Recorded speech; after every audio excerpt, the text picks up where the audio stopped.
What's up, everybody? This is Discuss Impact. I am back again. I'm Jay with the returning fan favorite Gary. Hang tight, Gary. I got some stuff to run through. So we happen to have some really cool news to start the show based on our recording time, which normally doesn't happen. But before we get to that, really quick, I always forget to mention this. It would be really cool if you hit that subscribe and like button.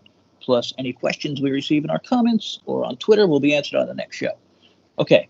So last night's May 19th, 2022 episode of Impact on Access TV landed in the top 100 for the first time since we couldn't even find out.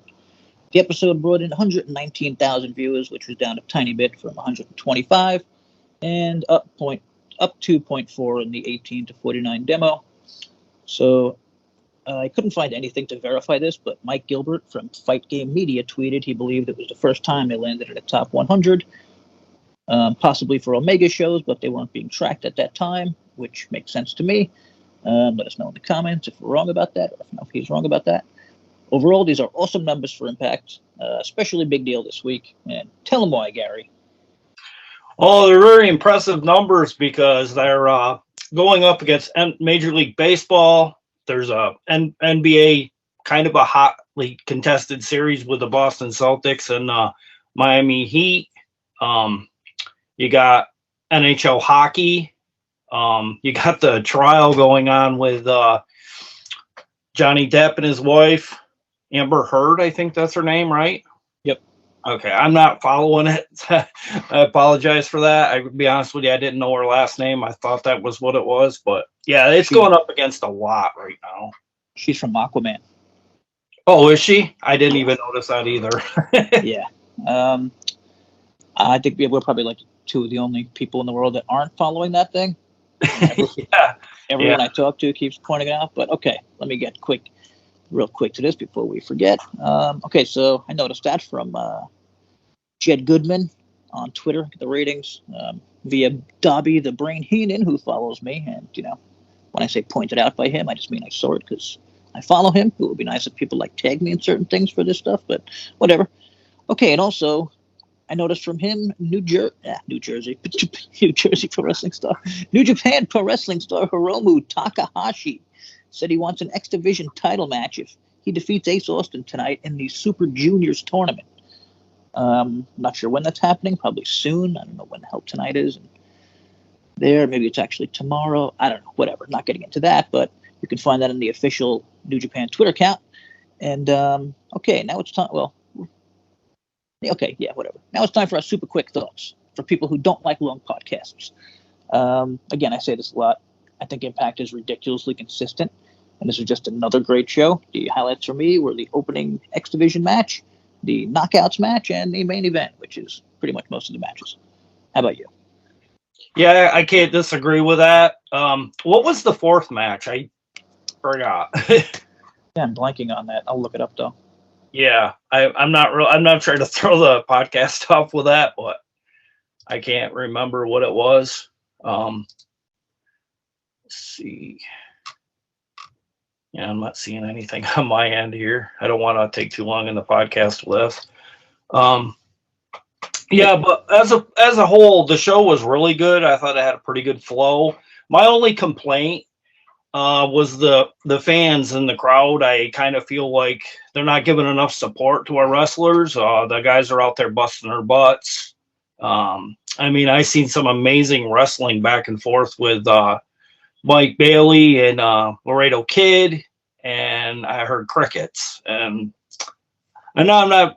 This is a positive thing with Impact that we're doing here, but come on, guys, let's support the product a little better. Let's get rooting.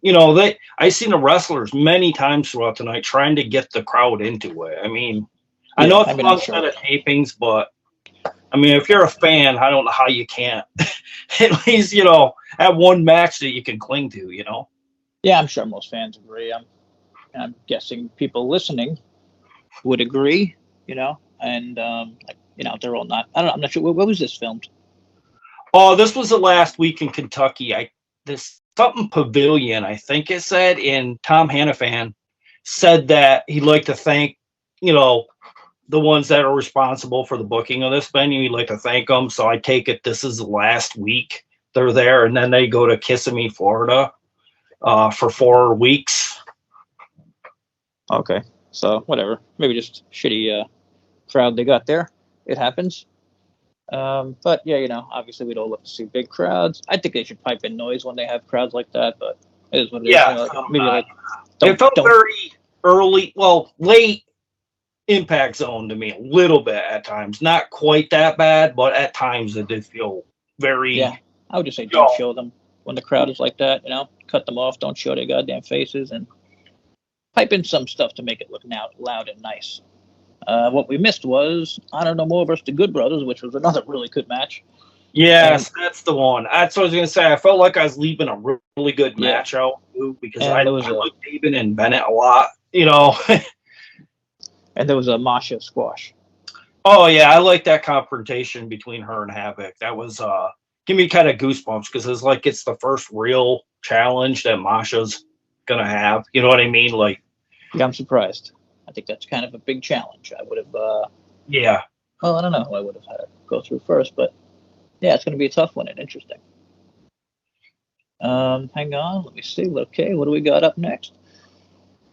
Okay, well, yeah, right onto the show. This is for the.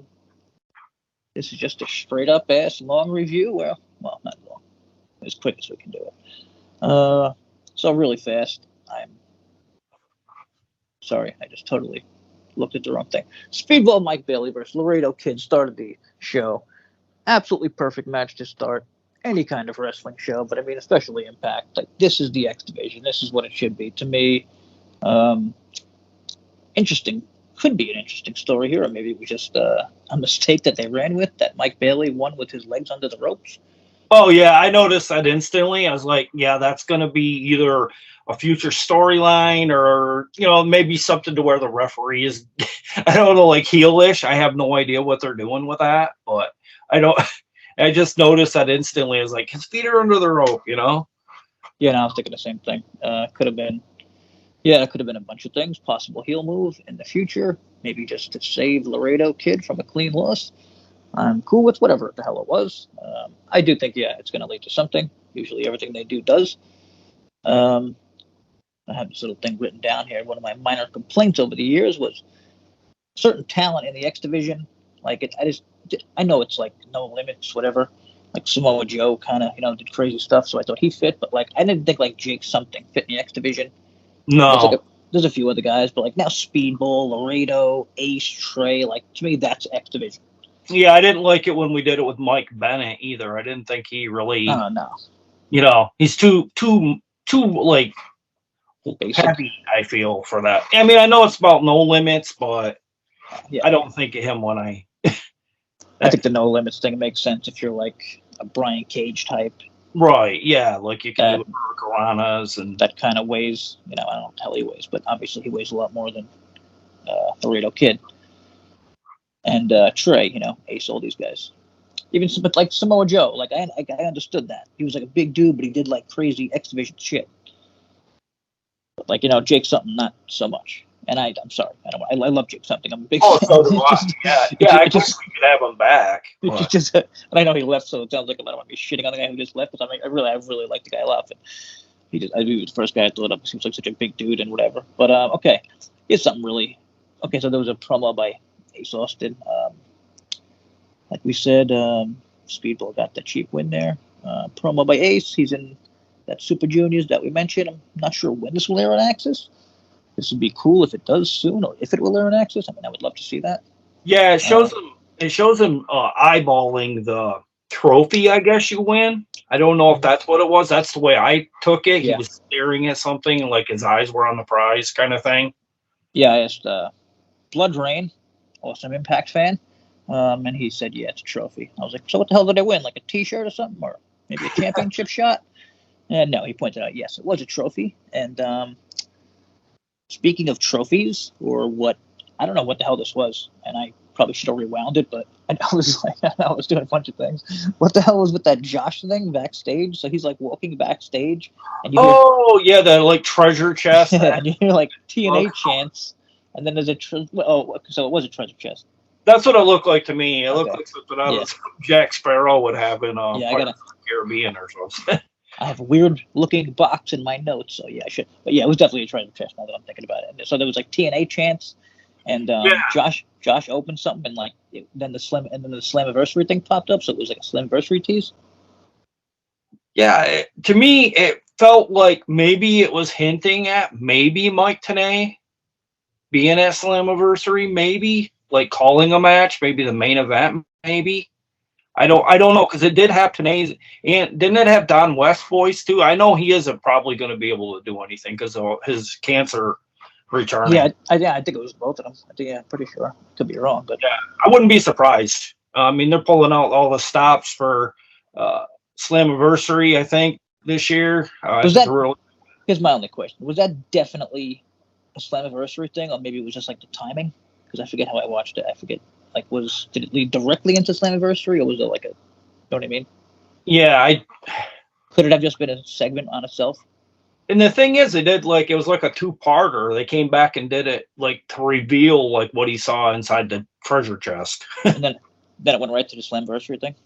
I think it did. It kind of threw me off. To be fair, Yeah. I thought it was something like theatrical they were doing. Yeah, me too. Yeah, Josh was going to be jumped or something by it's totally what it looked like. You know, cinematic kind of match. It's exactly what it looked like. So that was interesting, and I mean, I think we talked about this last week. I don't know where the hell I saw it, but when we talked about that possible TNA show coming up. Oh yeah, you talked about. I don't know where, when, if this is a thing, but I mean, I would guess maybe this is a tease for that. I don't know. Like maybe they're gonna have a TNA show at the Slammiversary tapings. I don't know. Maybe it's something not related, and Josh is gonna have to face some old TNA star. Well, I don't know. I know they've been doing the themes for the tapings too, so there was that option that they could be doing an old throwback, style show. Yeah, there was a few things kind of throwback on this show, like Chris Sabin challenged Kazarian next week. Now, we haven't had. I don't think we've had a flashback in a while, and I usually don't like them, but it was Kazarian versus Sabin. It was an old Kazarian versus Sabin match. It was a really good match. I honestly never saw it. I didn't watch TNA back then, so again, I don't like the flashbacks. But if you have to do it, have them make sense, and that did. Yeah, that era was kind of before I started watching it because I didn't really per se watch it from the asylum. Mm-hmm. I watched it when they were leaving the asylum and went to the Impact Zone when it first started airing on Fox Sportsnet. Yeah. That's the channel it was on way back when. I had to pay extra to get it, and it was hooked, so I kept paying for it monthly. So that's how I found it. All right, I'm going to bounce around a little here because I did forget about this, but I did. Oh, wait, sorry. Real quick, as I see this here. This is the first time. I think this is the first time that I saw it. That Impact promoted New Japan, the show following them on Axis with the matches. Again, I don't know if that's a first or it was just me, but pretty sure. No, they've thrown the names out there before, but I think this time it was a little bit more graphic. Like they showed what was going to go down and what was like the actual match graphic. Yeah. Well, hey, that's a step up to me, and obviously they're working together nicely for a while now. Some people don't really. Again, people only talk about shit, and it's negative most of the time with Impact, but no one's like, oh, they have this great thing going on with New Japan. Who knows? Maybe we'll see this Takahashi showing up at Slammiversary. I think you mentioned that earlier. Maybe he'll get a title shot there if he wins tonight. Yeah, that's what I just feel. Like there's that merging, partnership that could happen at any minute. Like at one of the major pay-per-views that we have. Yeah, that'd be a perfect kind of thing for me. I mean, I had no problem with the X Division going to New Japan for a bit. I wouldn't either. New Japan, everybody freaking loves New Japan, or at least It's the bar that the X Division really should get to compete at because, they don't get that chance with anybody else. Like AEW did virtually nothing, all the times we teamed with them, it was their way or the highway, Mm-hmm. So there wasn't a ton of knockout stuff, but there was one huge match, 6-way knockouts tag with Taya Jordan and the returning Mia Yim, who has looked great. I mean, always has in the ring. Great wrestler. Great to have her back. versus Deanna, the champ Tasha, and Savannah. I love this. Got a really nice amount of time. I mean, and the knockouts are just always great. Give them time; they're going to be great. Like, it's really simple. The highlight for me was Jordan holding up Tasha for 30 seconds before a sledgehammer. Oh, yeah. She is ridiculous. I swear, she's easily one of the most fun wrestlers to watch for me. Men, women, whatever the hell, midgets, whatever. Well, that whole match for me was like very surprising because, to be honest with you, I thought maybe might like one or two of the parts in the match, because somebody was saying Taya's kind of looked a little bit rusty. She looked spot on in this match, and I mean, all the girls like clicked during the match, and I mean, like, I think Tasha looked better than she's ever has in that match, because she was doing these like European uppercuts, and they were looking like really, like they had some sting on them. Yeah, I thought it was really good. Yeah, again, surprisingly good. Really enjoyed that match. And okay, so I have Mia did a little twerk, which somehow I missed. Might have been after the match, but I think it was during. And she tweeted after about how she was finally having fun. Like, someone asked her, like, I don't know, like, pointed out, like, I'm going to show Keith Lee this or something, and she tweeted something about having fun and how much fun she's having back with Impact. And it really seems like Impact has like an awesome environment. And again, nobody writes about that shit unless it's a negative environment. But negativity sells, to be fair.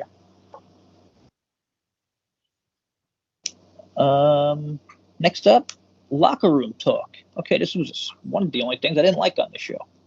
Yeah, I honestly think they should cut this segment, in my opinion. It's not because of the women involved. I just think it's like really kind of like lame a little bit. It's like it has no direction. You know what I mean? Other than buffoonery of, the opposite opponent, or, just people like Swinger that just goof around. You know what I mean? I think it would have been better served to maybe show the Swingers dungeon again or something like that. Yeah, I like Madison. I don't know. I don't think Tennille's a very good character when it comes to like that kind of thing.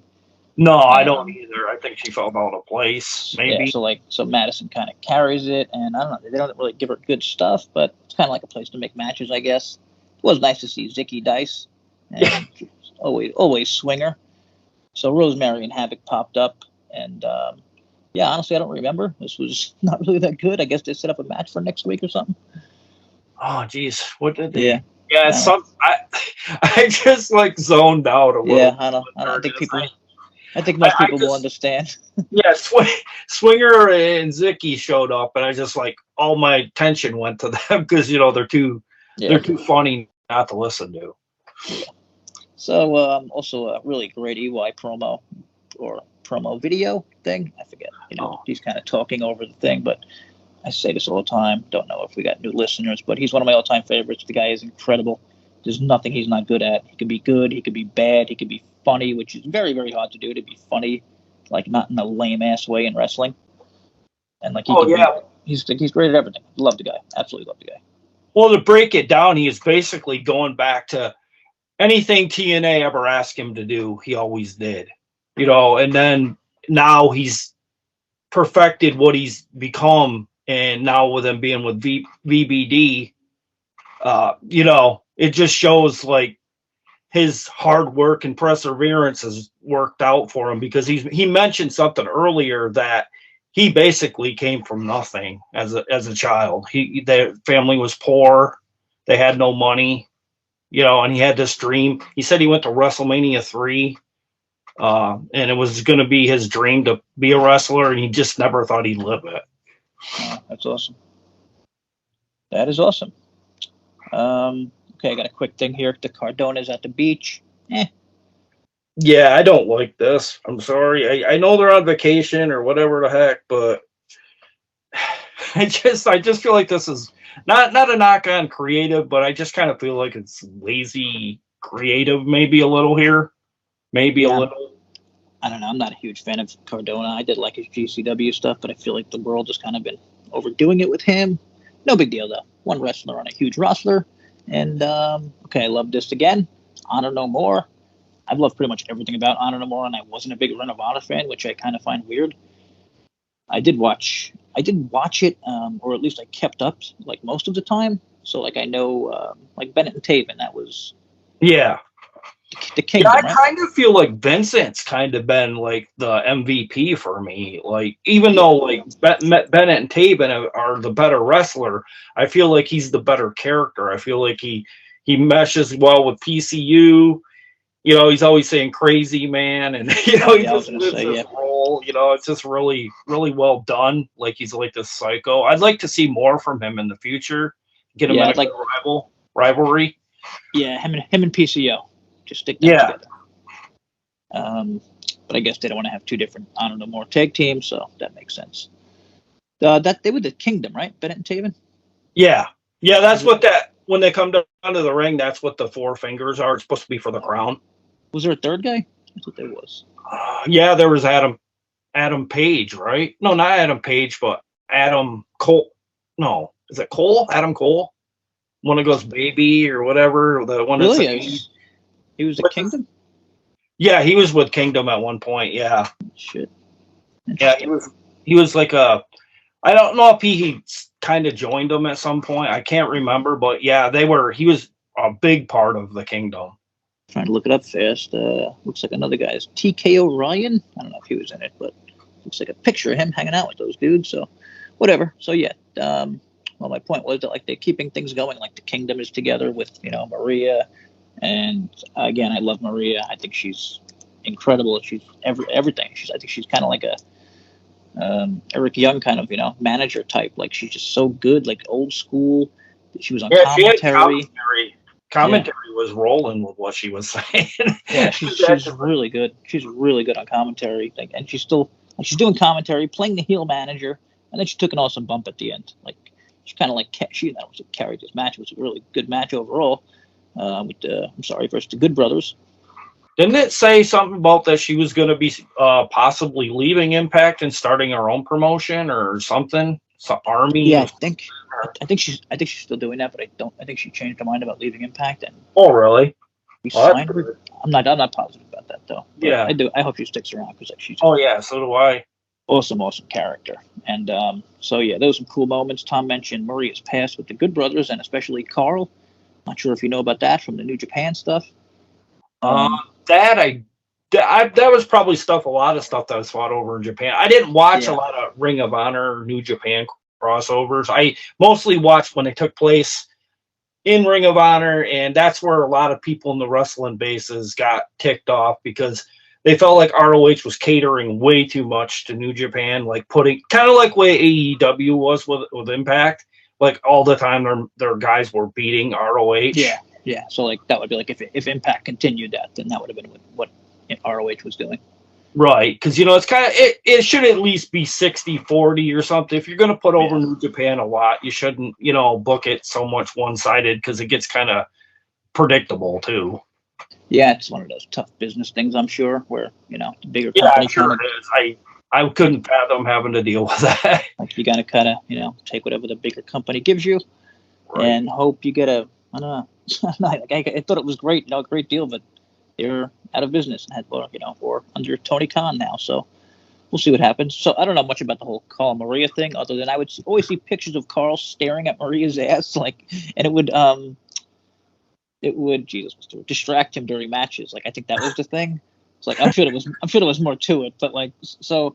Then at the end of this match, Carl was kind of messing with Maria, who came to the ring, and she jumped on the apron, and it led to a spear from her husband when Carl got out of the way, and then hit Bennett with a gun stun. Yeah, I think we forgot to mention too. At one point, didn't Taven kicked Bennett in the face, didn't he? Oh, okay, I missed that. Super kicked him too. I think that's what. I felt like it would have been done, maybe possibly to like cause some friction between the two. That might be the reason why Honor No More splits up, maybe down the road. I'm not sure. I could see that. Yeah, I could see. Or if, like you said, if Maria's leaving, I'm sure Mike will leave because. Oh yeah. I mean, no offense, but that's kind of Dave Merritt. They seem to go together everywhere. Happy in NWA too. Yeah, so I mean, he seems pretty happy wherever. Yeah, also, I mean, if you could work with your wife, whatever. But yeah, okay. Backstage segment. I don't know what the hell this was, to be honest. I could not on. I mean, I don't want to sound like it's racist, but geez, I honestly I couldn't understand a lot what the hell Singh and Shira was talking about here, and then out of nowhere Morrissey comes in. Like I don't know, this just felt weird. Like I don't even remember seeing a bunch of these guys. Yeah, I felt like no chemistry between Morrissey and Bufinder. Is that Bufinder? Is that how it's pronounced? Yeah, I think so. I don't know the names very good with any of these wrestlers other than Morrissey. I'm gonna be honest with you. I don't think they get enough. Like they get enough shine sometimes, but they don't really do enough to make me really want to care about them as talent. Because I did notice on Twitter they like get the lowest, retweets. They get the lowest likes or whatever. The heart thing. They get the lowest of everything on there. I'm not knocking on them, but yeah, I mean, but they do have the what it is, like you said, we got like India to like possibly do a tour. And just gonna say that they do have the big Indian audience. I forget what that deal is, but supposedly I think they have like a great TV deal with India still. I'm not sure about that, but I mean, I'm not just saying Indian fans like watching Indian wrestlers, but I'm sure it helps. And so that's gonna lead to something. And I'm not gonna lie, I'm not too interested, but maybe it'll be good. Who the hell knows? Things happen. And last up, I believe, was I'm sorry, no wait, we didn't mention Masha. Really happy about that. Masha had a quick usual beatdown match. Well, her brainbuster is very, very eerily similar to Austin Aries' brainbuster. It looks like it kills when you get hit with it. Yeah, I watched her in the Indies before Impact signed her, and it was really weird timing because I just started watching her and they signed her I don't know, months or weeks after, so it was really cool. Well, doesn't she wrestle a lot of hardcore matches on? Oh yeah, crazy ass hard, yeah, absolutely insane. She can. I'd like to see her against. Man, is Su Young still around? I'd like to see her face on AEW's Abaddon. Yeah, Rosemary or. Yeah, somebody like that, somebody. I mean, yeah, she can. She could put her. If you play me, if they stick her in, even Deanna, if they want to put in a crazy ass, Deanna can do anything. Well, the minute I was sold on Masha was when she did the NWA women's match. Yeah. During their big pay-per-view, I think that was the night Ric Flair showed up and put over NWA and said thank you to the WWE. But that night, she put on a really good match. I believe it was that very pay-per-view that I was really sold on what she did in the ring. Yeah, it should be really good, especially her and Havoc. I didn't love this. I don't love it as the first match because I don't know. I think Havoc should be a bigger deal, maybe face her down the line a little more. But it's going to be. I feel it's going to be a great match. Bigger. She's getting to kind of be a jobber lately because she's been losing to different, got girls half her size, Yeah, so I mean, not a huge fan of that, but I'm guessing she's going to have to lose to Masha. But we'll see what happens, and I'm sure the match is going to be really cool. I love the bigger versus smaller, and especially in this kind of thing, both really good wrestlers. And the main event. Shit, wait, no, what was that last match that you said we missed? Oh no, that was the tag match. All right, main event time. Goddamn, I can't say how much I love the Briscoes and the tag. I would. The only division I would complain about was the tag division in the past, or maybe a little bit the maybe a little bit the main event division. But the tag division, goddamn, this is exactly what they needed. Was the Briscoes took about a shot in the arm? Jesus Christ. Well, they've been wrestling for so many years. It's like they know each other's moves inside and out. The timing is still there. They haven't really showed any signs of aging in my eyes. Oh, they are so goddamn good. It's incredible. And just, God, I love their characters. I love the way they wrestle. Like you said, they have amazing chemistry because you know how long they've wrestled together. And God, yeah, I didn't know if you knew it too that Mark Briscoe actually wrestled in NWA TNA way back in the Asylum days, I believe. I'm not sure if Jay did, but I know Mark definitely did. And he was wearing a one, the one piece kind of. Yeah, like a lame kind of. Yeah, kind of. You could tell, and he was a little bit thinner, but he really has stayed in really good shape for how long they've been in wrestling. They don't have very little body fat on them at all. You know, incredible team. I mean, I love those. That was there's not many people in other promotions. And I'm like, God, I wish I had them on. I wish they were on Impact, but they were like the one over years and years. I was like, God damn, I'd love to see these guys on Impact. So finally, and it's great to see. And they're putting on awesome matches. They haven't had anything close to a bad match. This was another really, really good one. This was a contractual rematch after they beat Violent by Design at Under Siege, which you can find a review for on our channel here. That was a hell of a show. Under Siege, not our review. That was just okay. And we haven't... pretty much VVD goes back to the end of the line now. Yeah. Well, they got EY in the title. Yeah, that's more than enough. Yeah, so that keeps them up for now.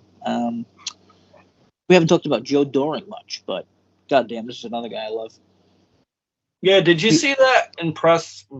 I don't know. He did didn't he do like a throwaway slam or something, or he did something really impressive, and he just threw like Jay Briscoe around like he weighed like 50 pounds, Yeah, he's another guy. He just, like, the minute he popped up, and I didn't know he was a great wrestler. Or, I mean, like, he wrestled in Japan, I forget where, but AJPW, I don't know, whatever it was. Oh yeah, All Japan. Yeah, I'm not sure if that's right, but he was big in Japan, and I mean, this guy's a hell of a wrestler and just incredible look. Like, they got some guys like him in PCO. Like, they got certain guys who just absolutely incredible. I mean, I think I mentioned that before. I'd love to see them together down the line. Just scary as fuck guys.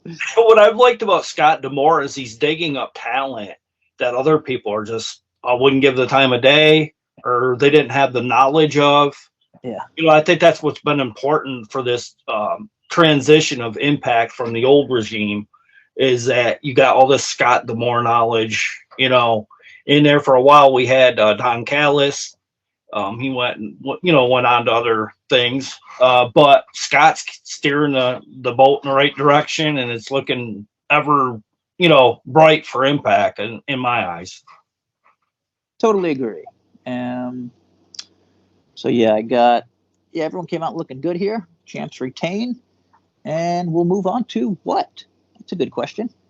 I thought something would happen where like somebody else would come out here, but I don't know. I guess they're gonna have maybe a multi-way match at Slammiversary, or possibly. Yeah, I don't know. I mean, there's still time. Oh, and then let's not forget too, like the very end of the show, because we're at the end of it, right? Because we already know. Okay. Well, I really love this showdown between Eric Young and Josh Alexander, facing each other, like two Canadian heritages, in that ring. Just it made me feel proud for the Canadian wrestling fan, because it's like it's kind of like an American promotion, but it's very deep in Canadian lore. Has a lot of good things going on for it. I was gonna say, you got a lot of Canadians now, especially with you got the ownership.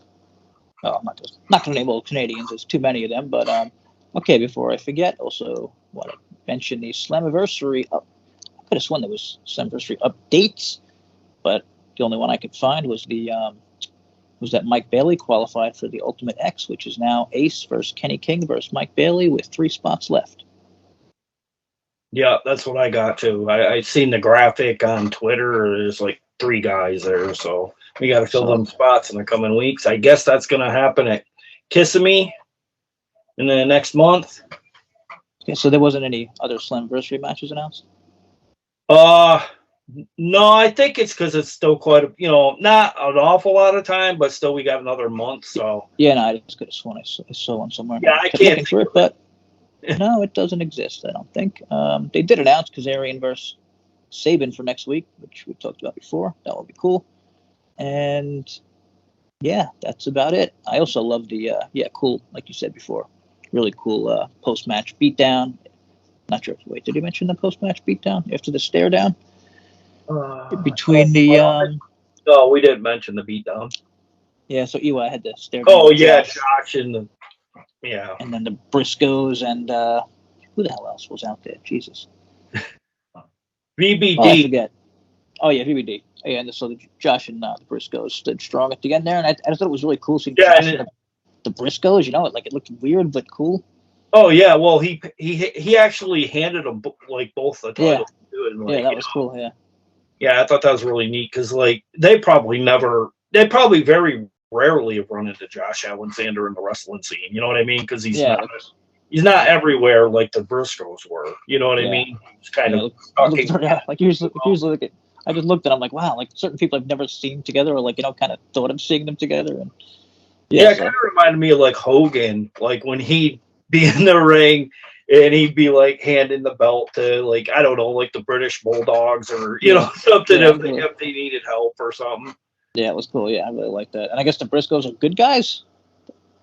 Yeah, I mean that's the thing with them. They can be both. They can be tweeners too. I've seen them do that a lot in Ring of Honor. Like if a feud don't go their way, I've seen Jay turn on his brother Mark many a time. Right before they closed down, he was kind of turning on him a little bit, and they call him the old man. The father was taking him on the farm, and he was like, "You guys got to get your heads clear," And they were, it was more or less they were trying to, shake out any lack of chemistry in the ring. But there's been times they've had rivalries where they've actually had matches against each other. Is it actually their father? What's that? Is it actually their dad? Yeah. Right on is a Sandy Fork, by God, Delaware. That's what they call it. It's a chicken farm, I guess, in that area. That they actually have a wrestling ring out in one of their barn areas where they had an actual match in Ring of Honor. That's cool. That's cool. So they're kind of like very much like the Hardys, if you will. Not the more redneckish type, I guess you could say. Kind of live wrestling. But hey, it works out because they are goddamn incredible. And that's about it. I never thought I'd see them in Impact ever. Be honest with you. God, I'm so happy. Yeah, that's out of all the talent. Like seriously, if somebody said like I could take like a few, it would have been them and EY from WWE, and obviously AJ, of course, and some other guys. But just really happy. Things are going good overall. Ratings are good. Life is good. We don't have to worry about any networks pulling us that's a big relief right there. Since they own them, even so the ratings are nice, but it's not really something we have to worry about unless I think they get like ridiculously low. Well, the reason why I said something about, I know it's kind of not what you'd want, but I mean it would be a huge TV deal, and I was just joking around kind of, but I mean think of the rub you could get from shows like on Comedy Central, like like South Park, when it comes to South Park season. I mean, they could do so much with Impact. They could have, like, say Cartman goes to a wrestling event, and then we maybe give them some of our guys' voices or something. Something like that. I don't see why, like Spike TV, that we were awful close to stuff like that going on there. Yeah, it was close, right? I think, right? Like all that crazy shit happening with Spike, and I think Hogan screwed that up. Yeah, I think actually, wasn't it because Impact had Russo working for him, wasn't it? Oh yeah, it was one of the rumors too. I don't understand the reason for that. I'm guessing it was more. I don't think someone would get rid of over someone like Russo. Like I don't think he's that big. Yeah, I know. I just don't understand. To the business world, like outside of wrestling, I'm sure they don't even know or give a shit. They just, I don't know. It could have been something Dixie did along the way too that kind of rubbed the big wigs at Spike TV the wrong way. I know that happened at Destination America. An email got out. Seems like no. Yeah. Well, that the email thing. Well, that was bad. But it seems like overall, people just don't. These TV people just don't like wrestling. I mean, no, they don't. No. I don't know if you saw, but damn it, I'm hearing myself. The AEW pulled from the upfronts. Okay. Oh, they're not. Stop. Okay. Unless you can go ahead. Oh, just that. Yeah, I can't even remember what I was saying now. It's not a big deal. Maybe I'll remember it next time. All right, so that's about it. We are out. Sorry about this echo.